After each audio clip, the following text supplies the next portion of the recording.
Hey, how you doing? This is Sanford from San Don 21. Donna's inside doing some housework, I think.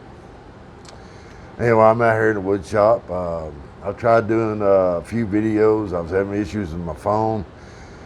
Keep running out of memory, and I ain't got nothing on it. A brand new phone, but anyway, went down and bought a SDS card, so I got some more memory, and so we'll see how that goes. But so I do apologize once again for not getting the videos out. I have made some. It just they wasn't recording because I was out of memory. Even though I didn't have no pictures, no videos, nothing like that on it. So anyway, I'm out here in the wood shop today. It's about 4 o'clock in the afternoon here in Oklahoma. Nice windy day. And I was in here trying to think of some projects to work on. And I'm still thinking of some projects. I'm still working on that chest. I think I mentioned to you on my last video, there's a cedar chest that a buddy of mine wanted me to try to not really restore, but just get better because the inside smelled really bad and the top had cigarette burns. And so I told him I'd do the best I could. Cigarette burns, I was hoping would be on top of the varnish, but it wasn't. It was a little deeper than that.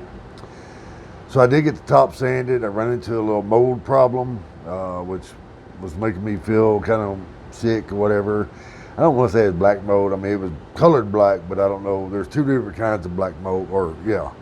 You got a dirty black mold, which is what's bad. And you've got, I think they call it a wet black mold or whatever, which is not good, but it's not harmful like the other one. So I got online and tried to figure out what I needed to do, and I think it was tea tree oil, water, and peroxide. Mix it up in a spray bottle, spray it on there, let it set about an hour, and come back, wipe it off, and then do it, repeat as necessary. And so that's what I did, and then I, of course, cleaned up my wood shop, cleaned everything with that same tea tree oil mixture, and hey, it seems to be just fine. So I'm still working on that. I got the top sanded down. Went to inside. I sprayed some of that tea tree oil in there first, and it helped a little bit, but it's just that old musky smell. It was his great grandmother's chest, and so after doing everything I possibly could do to try to get that smell out, I mean, I left it open, let it air out, the whole 9 yards. I decided to go ahead and just kind of sand the inside down a little bit. It is cedar on the inside, and just kind of sand it down a little bit, and decided to go ahead and varnish that.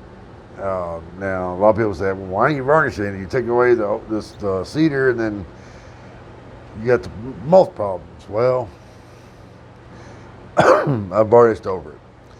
And then I've got this, which you can buy. It is tongue and groove cedar plank.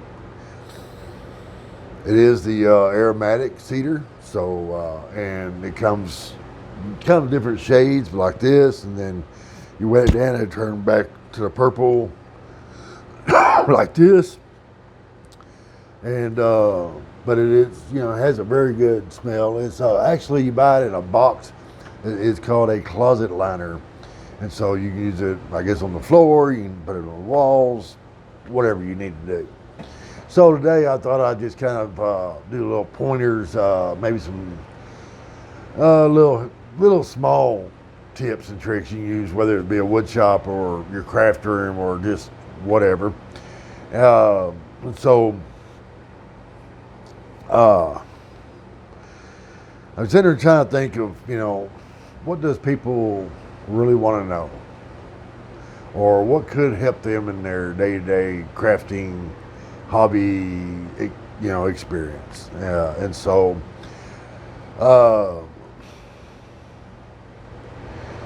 let me reach over here for a second. I didn't really have all this prepared. I just kind of sit down here. But these little brushes right here, everybody I think in their dog has them, the little sponge brushes. And actually, you buy these for pretty cheap at your local store, whether it be dollar store or a hardware store or whatever. You can buy whatever. There is a brand out there. I'm not really sure.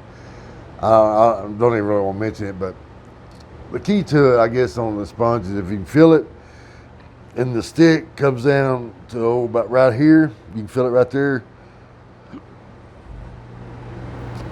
About halfway down the sponge.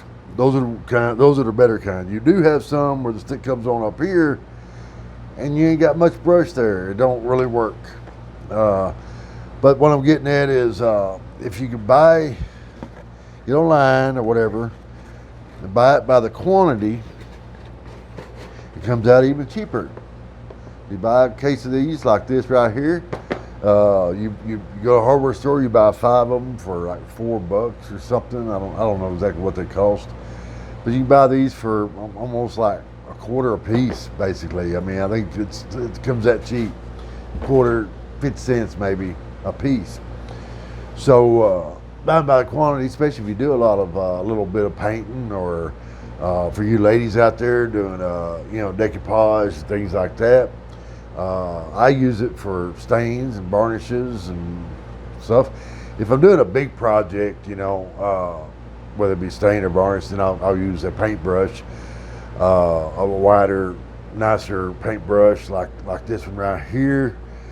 I'll use it, and I'll try to get one that don't shed very easy, especially when it comes to varnish, because you never will see that bristle until it dries. Then you got something that's a little cheaper, like this. What is this one called? Touch Up, and it works good for kind of like a medium project where you're not doing a whole lot. The bristles stay in there pretty decent, and all that good stuff. But just like any paintbrush, if you prepare it properly, go in and get you some packing tape or something like that, and just kind of stick it on there and pull a little bit. Try to get any loose ones off. If you see any little stragglers, on a paintbrush like this one right here, you can clip it off, whatever. But if it bothers you that much, but just kind of watch it as especially when you, like I said, varnishing, because you never will see that until it dries. Then you got to go back and try to either dig it out or sand it out or leave it and say, "Oops, I didn't see that." Same with the paint rollers. Paint rollers, same thing. You get some tape, just kind of dab it like you would, your clothes or something for dust, and make sure you get all the little dust out of it, or maybe a loose nap, that type of deal. For you woodworkers out there, we got this right here. It is, don't know the exact name. I call it a sander eraser, because that's basically what it is. It looks just like a regular eraser that you buy for a pencil, but it's just like 1,000 times bigger. And it goes good for orbital, belt, what do you call it, the vibrating top sanders, and basically you just turn it on and you just run this through, and it pulls a lot of that stuff out of your sandpaper, so you can continue using it a little longer. Now, once the sandpaper gets dull and all that, it ain't no good unless you're just using it for something to do a little bit of light sanding. But to make especially on belt sanders, make your sandpaper last a little longer and get a better use out of it, this is great. I think it costs probably about $20, $25, I think. It's been a while since we paid for it, so I couldn't really tell you. Everybody's seen these little rollers right here. They're little pressure rollers for like if you're doing veneer or for you ladies out there doing vinyl and stuff, and basically you just roll and press, and it helps get the bubbles and gets it tacked down to the glue that you're using. And basically what we did, because we got, pretty big hands, is we just took the old handle off, put a dowel on it, glued it in there, and it's just easier for us to, hold. And if you're using a nice, I don't even want to say a hardwood, but something other than pine, you can get a lot of pressure on that thing if you need to. You don't really need a whole lot, but it just helps with the, being able to see, keep your hands off that little handle that's usually there, bring it back here. You can see better, you get a better angle at it, you can get more pressure, all that good stuff. And so it's good for, like I said, doing vinyl work, doing veneer work, tiles, if you're doing some sort of not ceramic tiles, but like vinyl tiles, things like that, it's good for that. Anything that you need where you might have an air bubble, or maybe you want to make sure it's adhered to the adhesive, that type of deal works really good. That's what they're meant for, and we just changed the handle out on it to get a better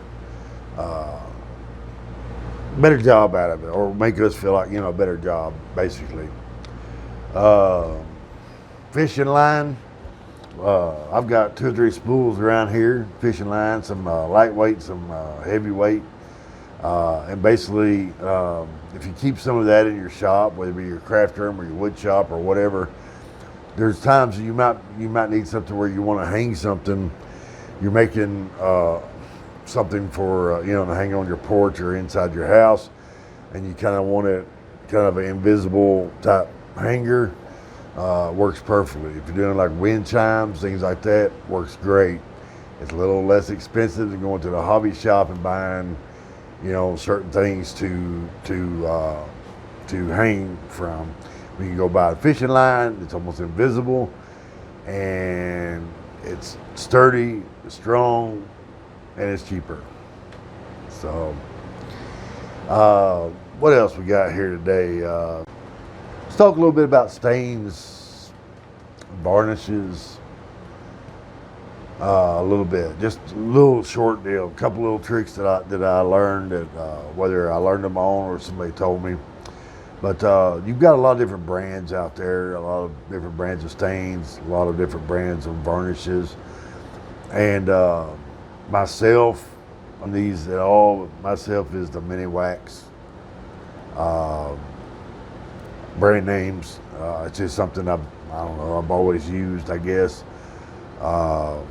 It just seems like it does everything I need it to do, and it's usually cheaper. You usually buy a pretty, I don't know what size can it is, but the one's about this big around and about yay tall, and you can buy it for about $10.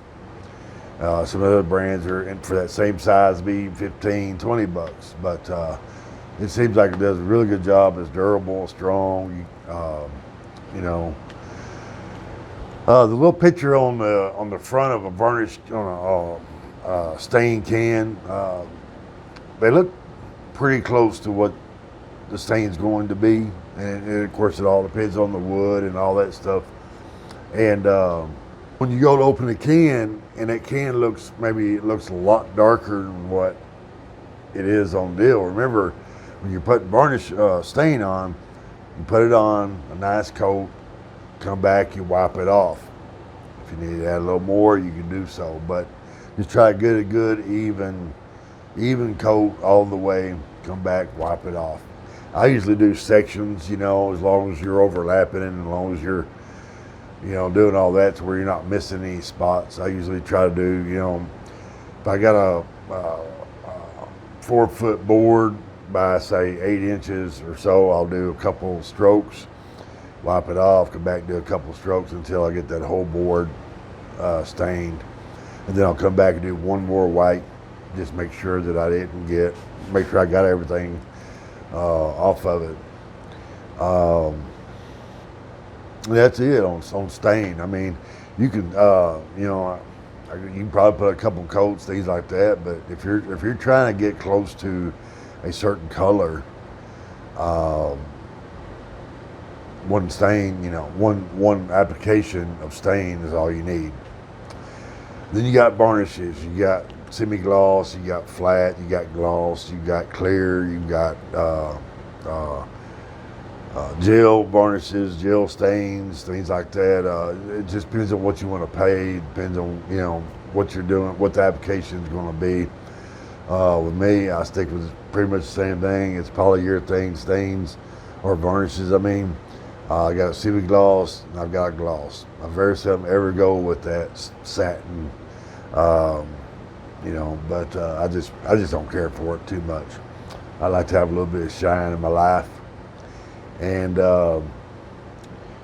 but your varnishes, kind of the same thing, except you don't wipe it off. Try to put a nice even coat. If you can, whatever project you're working on, keep it flat. That way there's very seldom you're gonna get any runs. If you do get runs, try to sand it down a little bit. Come back with a second application, and usually you're fine. So. There is a way that you can, and you can also buy it this way where it's already mixed, where you got the stain and the varnish already combined. But you can mix a little stain with your varnish and just do one good application and be good to go. You just have to know. Try to don't put like a water-based stained or oil-based or something like that. Oil and water don't mix. So try to keep it, same brand even. Use, if you're using mini wax, use, a little bit of your stain, your varnish, stir it up, test it out, add a little more stain you need to, just stir it up till it gets well incorporated, and just kind of slow the stir down until you get it. Try not to get a whole lot of air bubbles. Is one key to it. Now, when you're laying down a varnish, the way I do it, especially if I'm doing a gloss, is I'll put a good application, okay, nice, smooth. Try to go from one end to the other if possible. If not, try to stop it, somewhere towards one end, so it's not seen there as much or whatever. If you kind of get an overlap there, put your application, if it don't need to be sanded, put another application. Once it dries, put that second application. Come back, sand it down a little bit. Some real fine tooth sandpaper. The way it dries, fine. Add a little water, whatever you need to do. Just come back and sand it and try getting like little air bubbles or imperfections out of it. Come back, wipe it down really good. Let it dry a little bit and come back with another one. Whenever you get done with that last coat, however many coats you're putting on there, you get down to that last coat, and you want to kind of bring it to life a little bit. You can use a really, really, really fine sandpaper. Use a quadruple lot steel wool, they got a quadruple, a triple, a double, and a single, I think. And then they goes up to courses like that. But quadruple is your finest. It's steel wool, but it don't leave. It's very fine. Okay. I use a triple usually is what I use. But you can come back and do that. And you can come back with some just a plain paper sack. Cut you a piece, put it on block, come back, sand it. It's so fine, but it helps kind of do that almost a polish look. And it's very cheap, very inexpensive. You find a store that still has paper bags. So hey, give me a few extra of those if you can. If not, you can buy a little package of those lunch bags, for the kids you used to take to school with them all the time. What else? Don't be afraid to play around with other finishes. Just try not to play around with it too much on an actual project that you're working on. Get your piece of scrap wood, sand it down to the way you want it. Come back, do some extra, then tape it off and do some other applications. French polish, for instance, you can buy it. It used to be you had to make it. Now you can buy it. There's one of them. I think it's made by I don't know, Bullseye, I think it is. But anyway, it's a French polish. You wipe it on, buff it off, use a buffing wheel, whatever you need to do, and bring a good shine to it. Then you've got a number of ways. You got waxes, you got all that stuff to help you bring things to life and make it look new again, or even better than new sometimes. So just take your time. Get on the internet. The internet is accessible to anybody nowadays. Get on there and just look. And it depends on how much money, how much work, and time you've got to put into that project as to what you want to use. Now, there is some products out there that works really, really good, but then you have to come back every so often and redo it. And not redo it, but add some more to it, that type of deal. But if it's something, hey, it's worth it, do it, practice with it, play with it, see what works and what don't work, and discard, matter of fact, if you go buy, say, a bottle of French polish and you just don't like it, you don't like the time, you don't like the whatever, and you haven't used much of it, take it down to one of your buddies down there that has a little shop too, and say, hey man, have you ever tried this? And they say, no, not really. It's, well, I'll tell you what, I'll give you this bottle, I'll trade this bottle for you if you got some semi-gloss or you got some whatever. And a lot of times they might say, yeah, come on, let's do this, So, just do some bargaining that way. Oh, I gotta get me a drink here real quick.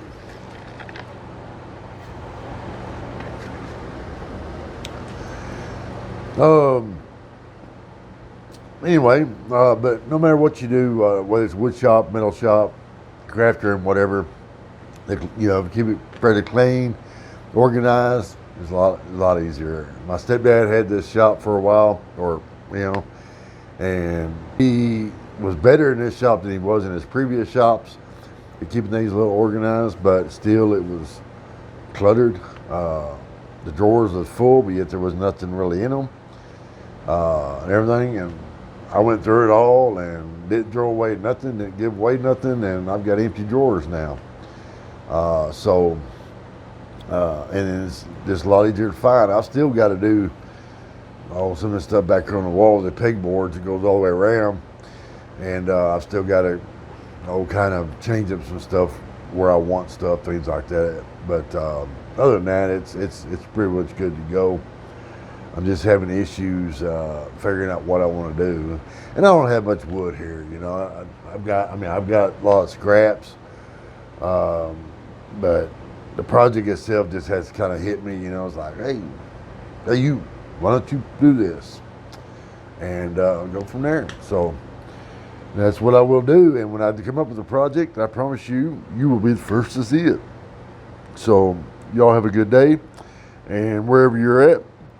And be careful out there, and I will see you next time.